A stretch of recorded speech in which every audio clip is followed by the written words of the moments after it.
like, and it does underscore just how important community pharmacies are across New Zealand. About 155,000 New Zealanders got prescriptions last year which they did not collect from the pharmacy. This means that they're not getting the medication they need in order to be able to stay healthy. The cost of that to those individuals is potentially very high, but the cost of that to the entire health system is also high, with clear evidence that that is resulting in avoidable hospitalisation of people who could stay out of hospital if they got the medication they needed by collecting their prescriptions from the pharmacy. When we were in government and I was Prime Minister and Dr Verrall was the Minister of Health, we recognised this and we abolished the $5 co-payment for prescriptions.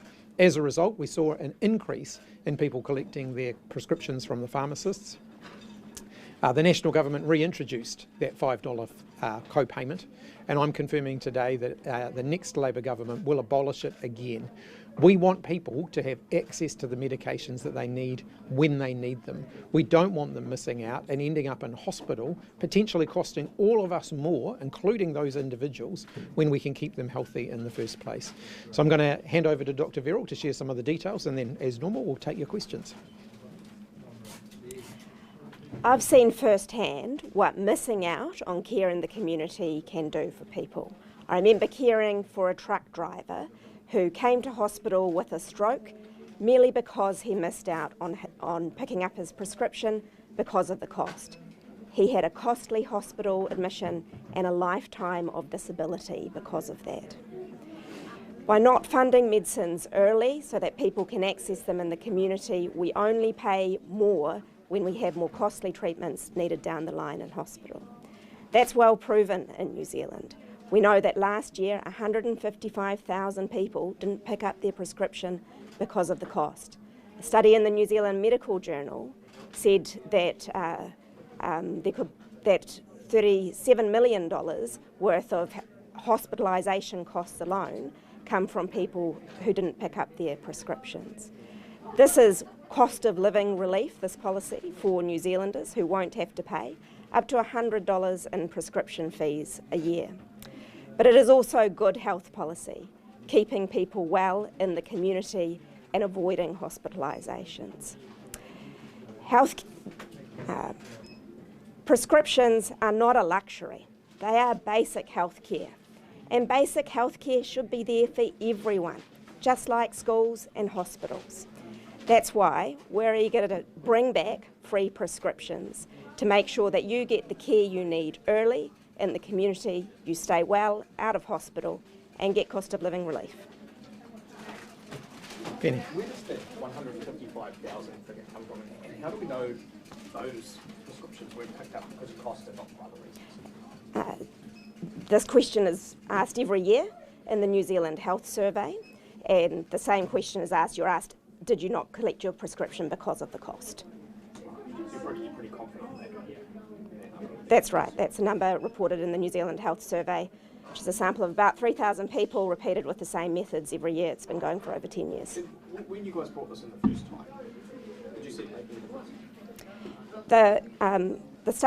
the policy wasn't formally evaluated, but the overall numbers of prescriptions did go up by about 4 million prescriptions. How many people will benefit from this a year?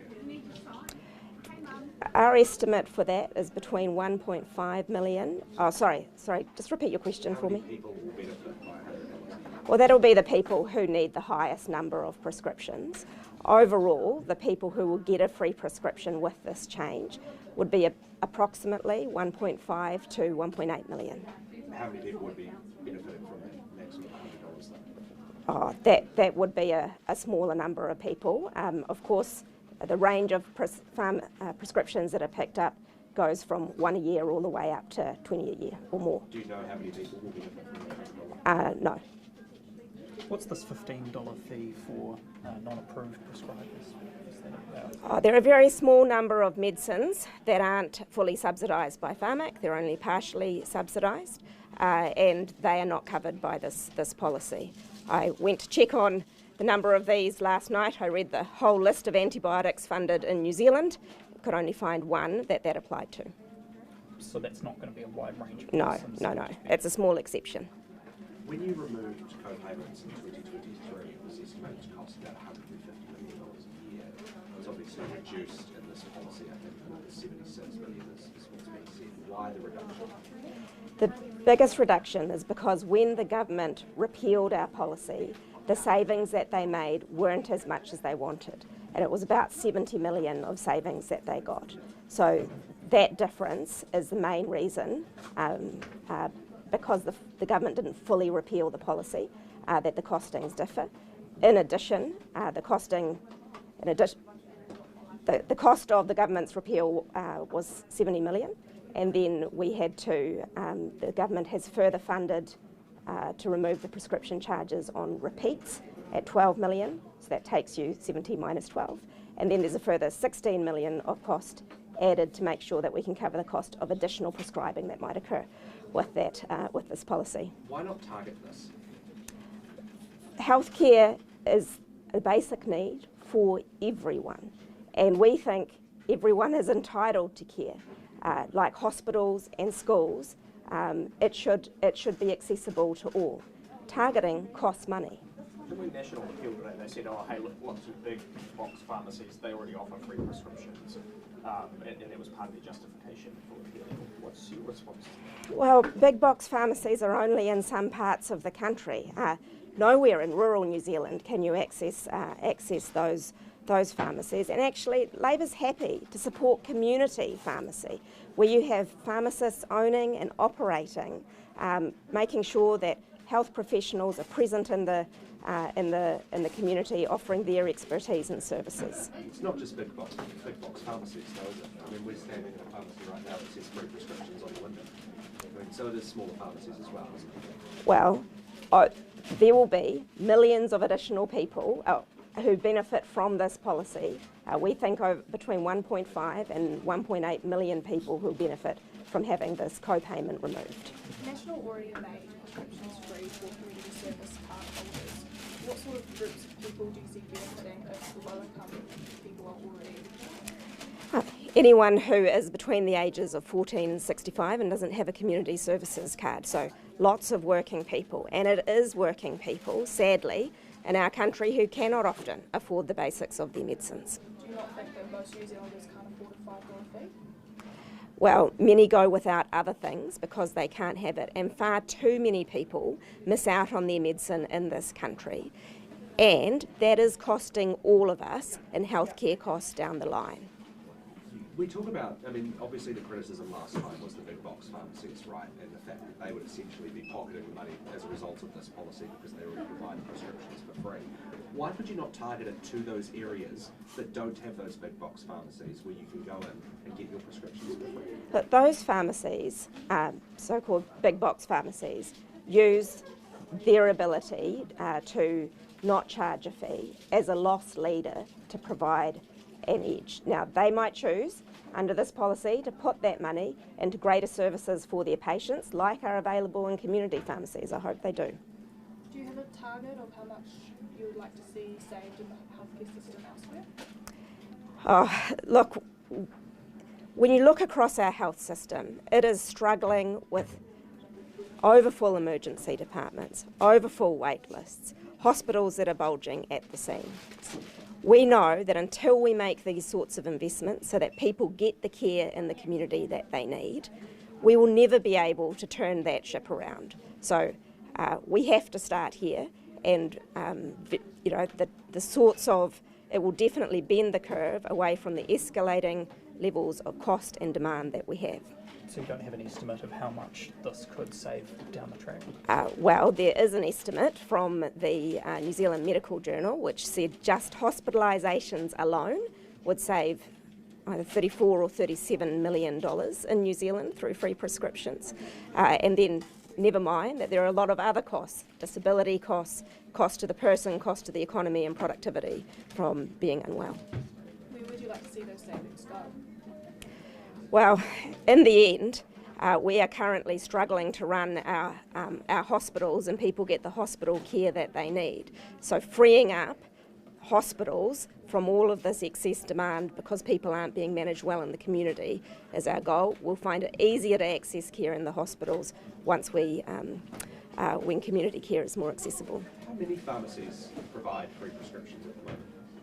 Oh, look, you're talking about 1,000 different businesses and their individual practices. I don't believe that's recorded anywhere. Are you going to be able to put anything more on this capital gains tax in terms of, you've already got your free doctor's visits, you've got this, you've got your maternity scans you announced the other day. Is there more you're going to be able to pay for with the capital gains tax? So when we announced the capital gains tax, you'll remember that we allocated the lion's share of their revenue in the first few years to the 3 free doctor's visits, and I've got one in my pocket here, the establishment of the Medicard.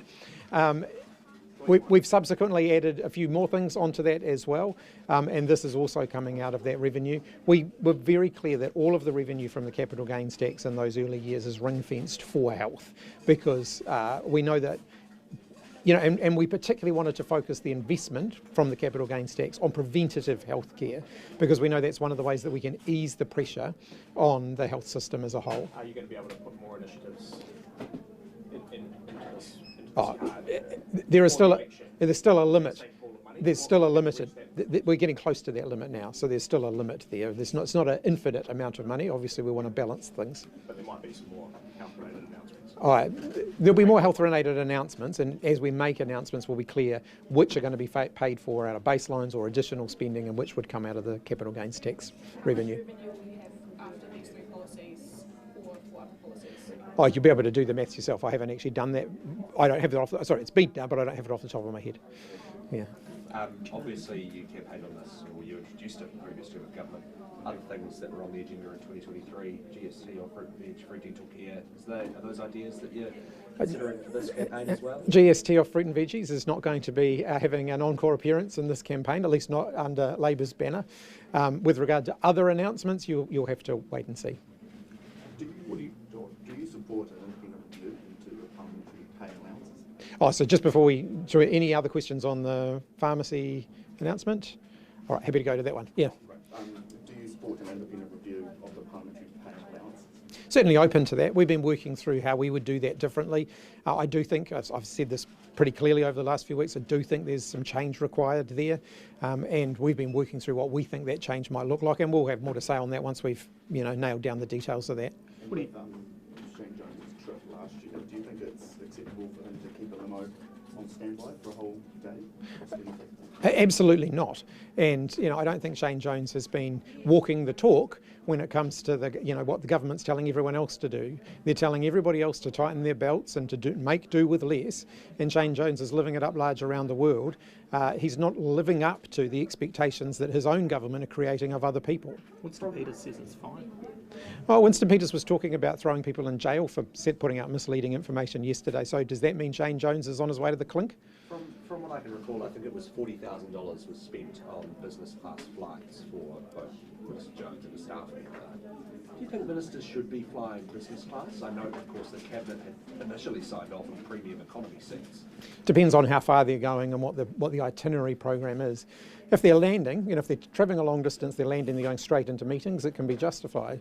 If they're able to travel in advance, spend an extra night, have some sleep and then get up and do their meetings, then premium economy can work. The police minister said this morning that there was no coordination between him and the commissioner when it came to targeting your new candidate. Do you believe it? I'll take him at his word on that. Shane Jones has confirmed that the fisheries bill is being delayed until next year. What do you think about that? They should kill it off altogether. It's a terrible bill. The government's conservation amendment bill would make it easier to exchange or dispose of some conservation land. Does Labour support this change? No, and let's be really clear, they shouldn't be preparing a whole lot of conservation land for selling off. Under this bill, I think it's something like 2/3 of conservation land could end up being on the auctioneer's block. Our conservation land is, highly valued by New Zealanders. It's a big part of our tourism industry. The government shouldn't be preparing for a fire sale in the way that this bill allows them to. Well, the government says the conservation land can help fund conservation through development. Is that the right approach? They're potentially talking about, I think it's up to about 2/3 of conservation land being able to be sold under this bill. I completely reject that. That's not the way to fund upgrades to the conservation estate. Just concluding scrutiny week. It's probably seems to be the last scrutiny week before the election. How do you think the process has gone in this term? I don't think scrutiny weeks necessarily lived up to expectations. When it was first agreed, it was agreed that ministers would spend a longer period of time in front of select committees. That's why Parliament doesn't sit during scrutiny week. What we've certainly seen, and I've had feedback from my colleagues about this week, is that ministers are back to appearing for a very short amount of time before the committees. That wasn't what was intended. The point of having a dedicated scrutiny week where Parliament does not sit was so that ministers didn't have other responsibilities to attend to, and they could go along to select committees and spend a prolonged period of time being questioned on the government spending priorities. That doesn't seem to be what's happening now. What were you hoping for prolonged? What were you hoping for in terms of prolonged? I mean, Nicola listed a couple of hours yesterday morning in the Finance Committee, for example. Yeah, and typically as Minister of Education I do between an hour and a half, so obviously longer than that, because if you're taking away Parliament sitting, you're taking away question time, you're taking away other forms of scrutiny. So ministers should be making themselves available for a decent chunk of time. How would you change scrutiny week if you're elected? We'll set out that at the moment. I know the Standing Orders Committee will be having a good look at that. Scrutiny week was agreed on a bipartisan basis as a sort of let's give it a go and see how it works. I don't think it's lived up to expectation, but now no doubt the Standing Orders Committee will have a conversation about whether or not there should be further changes there. Would you like to see it consider it being removed? I'm open to a conversation about that. Do you think the idea of keeping all of these scrutiny hearings in 1 week has kind of panned out in the way that was expected? No, I don't think it has. And actually I think it's probably highlighted something that wasn't envisaged, which is that there's some real logistical challenges with that as well. When estimate scrutiny was spread over 3 or 4 weeks, which is what it used to be, then actually it was more manageable in many cases. So I think the Standing Orders Committee should have another look at that. Did the beehive leak with water ingress when you were in government? It's certainly getting to the point where it's going to need a bit of intensive exterior maintenance. The beehive is maybe iconic on the outside. It's not the most practical of buildings, and we had to replace, I think, the copper that goes around the top because it was leaking. It will need some decent work. It's an old building, old concrete, and the aluminium fixtures around the windows are sort of end of life. So there's going to have to be some work there at some point. Yeah, I don't disagree with what I did see Jerry Brownlee's comments. I don't disagree with what he said. It's probably going to be logical to vacate that building at some point in the next 5 years or so and get that work done. My view is that we should prioritise a few other things first. Let's prioritise maintaining state houses, let's prioritise maintaining schools and hospitals. Let's not put Parliament ahead of the queue on that, but it will need to be done at some point. Is there a risk that it could just be kicked down the road again? It's very easy when you're trying to balance the government's books to create the illusion of balance by deferring costs. And all that does is it means that those costs escalate and you don't end up saving money, you end up costing more money. And my concern is that a lot of the things that the government are doing at the moment that they're calling savings aren't actually savings, they're just deferring costs to further down the track, and we're going to end up paying more. So if you made it into government the next term, would you then ensure that repairs are made to the beehive? Oh, look, I haven't seen the most recent condition reports. You should do it when it's justified. It shouldn't be at the front of the queue relative to other essential maintenance like schools, hospitals and state houses. All right, thanks everybody. Thank you. Very good. We'll go and say hello to Brooke. Hey, Brooke.